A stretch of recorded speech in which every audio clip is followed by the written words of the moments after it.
Hey everybody, Danny Maude here. Thanks for joining us. How complicated can this game be sometimes? It can be made to feel like there's so much to think about. This week, I'm going to share with you a simple drill that will help you do two things. It's going to help you learn the feel of a much better ball strike with your irons, particularly if you find yourself scuffing a few along the ground. But at the same time, it can really help your ball striking with your woods and help you hit it much straighter. Particularly, by the way, if you find yourself slicing the woods. I absolutely love it. And I love it because you can take it straight to the golf course following this session. So before I get into the video, look, if you're new to the channel and this is one of your first videos of mine, please consider subscribing. Press that little bell button next to the subscribe button. You get notified every time I release a video just like this one. Plus, if you do enjoy this video, there's a free practice plan. I'll put it in the drop-down box below. Just download it completely for free and take it to the range and do a little bit of practice. So let's get straight into the golf lesson. So what do you need in a golf swing to strike it? Look, there are a couple of things. We want a very simple arc that comes back around in the golf ball and then around on the way through. So it's attacking on an arc from this angle here, back into the ball and around. If you are slicing the golf ball, you aren't attacking it from here, you are attacking it from over here and coming across the line, creating spin, particularly when your face is open. If you then combine it with poor strike and loss of power, what you're also going to be seeing at the moment of impact, which really affects your irons, is you're getting a flicky style motion here where the elbows start to buckle, you get these kind of chicken wing effects. So what we're going to do is we're going to do this in a number of different stages. This drill I love because you can take it straight to the golf course. Learning new feels can feel strange, okay? So if one of the reasons why sometimes you might find improving your game sometimes difficult is because you've been doing something a certain way for a long period of time and changing it can feel a little bit strange. So what I've done here is I've set up a very simple 2T system. So I've just mentioned, look, two major faults initially are what? You come out here, which creates the bend, it creates this thing across the ball, and you do this. You can get a bit flicky with the strike if you start to duff a few along the ground. So what I've done is a 2T system here, which trains the complete opposite motion. Now, do I want you to use this motion all the time on a golf course? No, but I do want you to feel it. So watch this. I've put a T-peg here, and just in front of that T-peg, it's about a club ahead, I've put a T-peg to the right. And what I want to do here is I want to encourage you, look, to not only strike this T-peg, the front one, but also strike the second one too. What's that going to create? Well, if you swing this way, you'll catch this T-peg, yes, but you're going to miss the one on this side. So it's going to encourage you when you come through the ball to do what? Swing more this way, the complete opposite. Will that feel weird? You better believe it. It's going to feel very strange, but you have to exaggerate these things to just make the smallest amount of change, right? But the beautiful thing about this is this. It does two things. Look at it here. If I put that T-peg there and there, not only, look, is it going to get you to strike it on the way into out here, swing in this direction, the only way you can strike that second tee is to also get the handle, look, ahead of the club, weight on the lead side, because if you start to flick now, you'll be able to catch maybe the first tee, but you'll miss the second tee because you're just going to flick. So not only is it training the direction you want to swing, it's also going to help you train this motion. Now, a good image you might want to use with this, I quite like it. I think the great Gary Player imagined this. You could imagine here, as you're doing this and swinging here, that you're like striking a match. Imagine this is a match and you're going to go, you're striking it. So all I'm going to do is set those T-pegs up, make a few swings, and I'm going to focus initially on striking the match, taking them both out, and away we go. And this is going to give you some real interesting feels to try and get that path working this way, completely the opposite direction to what you did earlier. And at the same time, you're going to find that you're going to miss that second tee because you've not been used to, okay? You've been doing so much of this. This is going to feel very strange. So let's have a look at this in action, okay? With a golf ball. What I sometimes do with a ball is I might take a ball and put the T-peg again just to the right of that ball. And all I'm going to do is I'm going to try and take that T-peg out now as well as hit that golf ball here, okay? So watch this in action. Now this is going to be big for me. I'm an in-to-out swinger. Look at my path. Look at that massively 18.8. I don't need this drill. I'm a natural in-to-out swing. You might find you'll never hit it that far right. It just goes much, much straighter because this is such an exaggeration for you. So there's the first stage. Put the 2 T-peg system in. Just simply get the sensation of taking one tee out and then the other one. Go on a golf course, put the T-peg just to the right of the golf ball, hit the ball, then the second tee, and you will start to get this motion and a more in-to-out swing to start countering it. But here's the issue, just one issue with this. We haven't tackled the all-important club face. So watch this. If I put this club in position here, right? And what I want to do here is this. I want to basically get used to closing this face. You probably haven't been used to closing the face.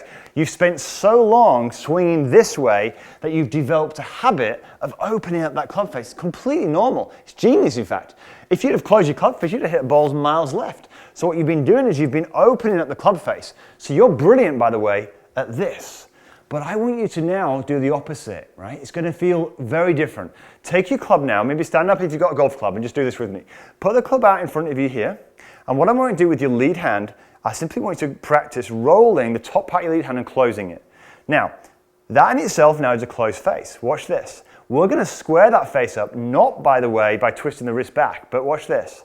We're going to move the handle forward, look at my elbow, rotating inwards here, and we're going to square the face up now like this. Can you see this? This is impact.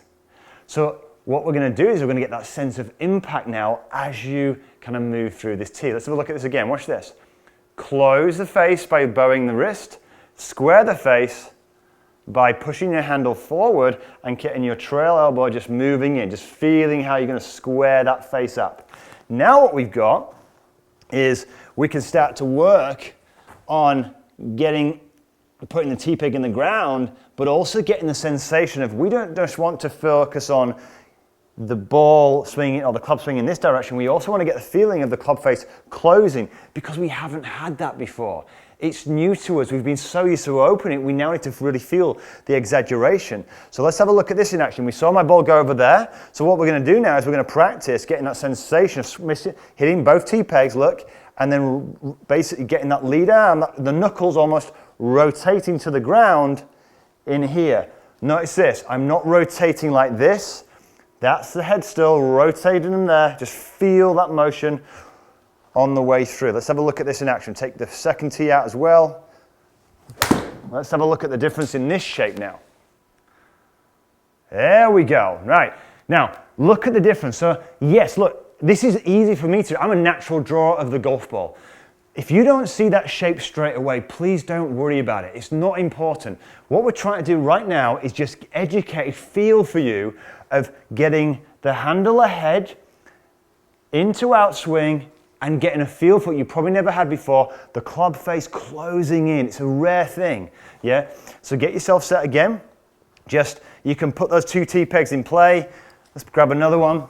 And all we do is, you don't even have to hit golf balls to start with. You could just simply work out and hit the 2 T-pegs in your garden, just getting that sensation of into, out here, closing that face down, bang, nice and small, and then put this ball in, and away we go. And now we'll look at it for driver in a second and how it works with driver.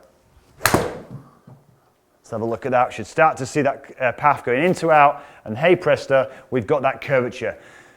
What you've done, once you've learned that, that will massively reduce any slicer you've got. Now you will not probably see that my bend, I'm a natural drawer, but it will hugely start to retrain your golf swing to move in the other way, and all it will probably really do is neutralize it. Let's have a look at driver now. So come and have a look at this with driver. I love this. This is so simple, but it really, really works. So same principle, we've put the triangular system in here where you've basically got the 2 tees, but what I've done with driver is I've graduated. So the tee that you'd hit the ball off is lower than the tee to the right, or in this for right-handers, outside of the ball. Now what this is going to do is going to do 2 things. It's going to get you again, look, to hit to the right, but by the way, it's also going to get you to hit up on the golf ball too. So slightly different to the iron, it's going to help you get the image of swinging upwards. Now, but remember, just because we're swinging up, do I want this?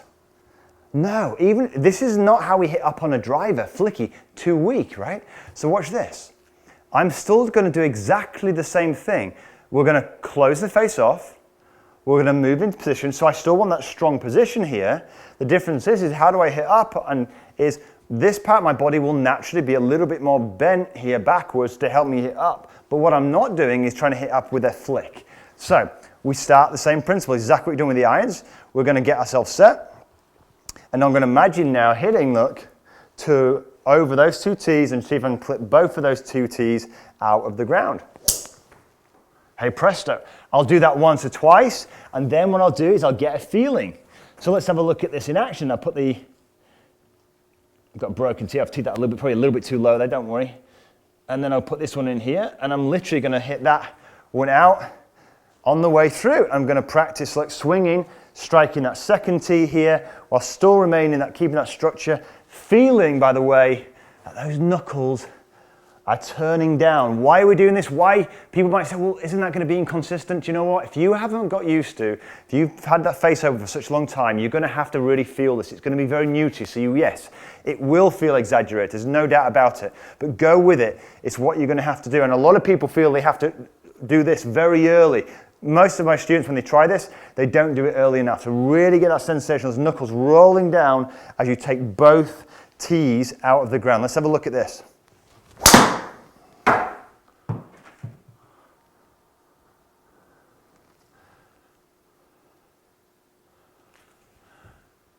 And you can see, look at that bend that I'm creating.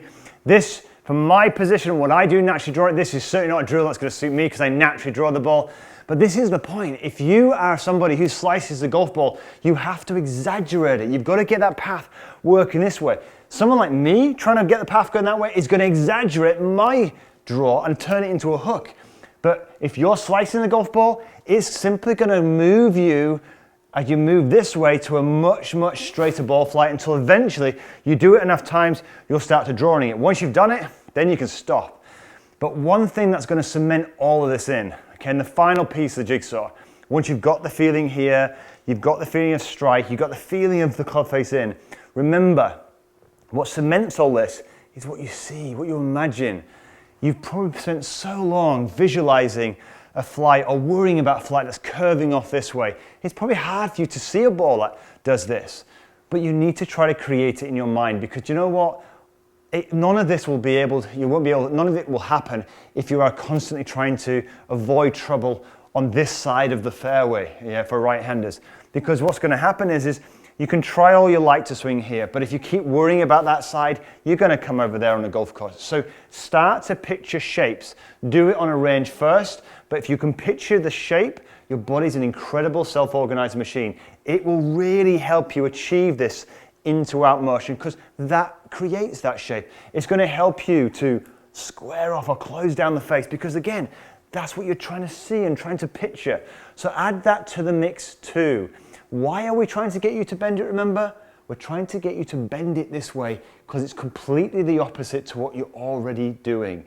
You're already doing the opposite here. If I can help you swing over this side, we're going to actually realistically, you won't see big bends like me. I'm just going to neutralize your swing by exaggerating these motions. The best players in the world do this all the time, but I get all my students to do this because it really, really, really works. So let's just summarize. What have we done? If you're slicing the golf ball, we're talking path. Your path is this way. We want to go feel that we're working more this way. How have we done it? We set those two tee pegs up. Get the path working into out across those tee pegs. With your irons, we said, look, we don't just want to have a path, we want to be able to strike it, so we need to have the handle ahead. What do? The second tee peg, by taking it out too, you have to naturally have this. So it's great feedback for you when you're playing. Then we said, look, just that alone, we need to close off the face.